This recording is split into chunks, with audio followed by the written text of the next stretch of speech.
Good morning. I have a writing tip for you. It's been a while since I posted the first one, but this is something I have dealt with in previous writing projects, some that are already published. Don't write so passively.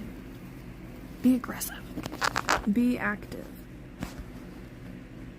If everything is like, oh, he did this, blah, blah, blah, this was this way, if you're explaining every single action, you pull the reader out of the story, because you're explaining it to them like they're a child. They're not getting to experience it.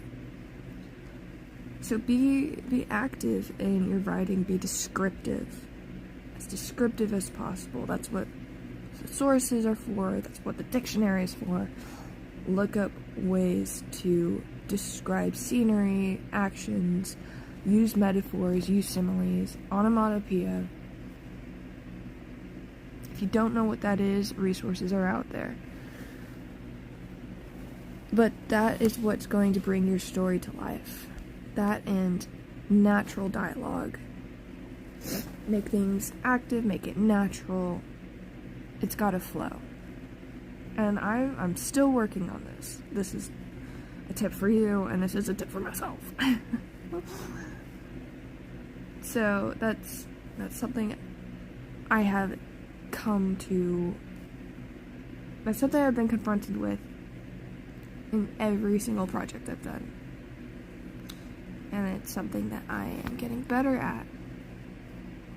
But I just wanted to share this in case you're also experiencing kind of a pushback with anyone who's reading your book, say, because passive writing is what makes it boring.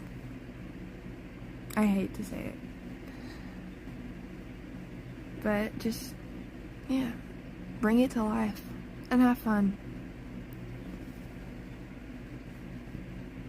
If you have any questions, leave it in the comments. I'll do my best to answer it as thoroughly as possible.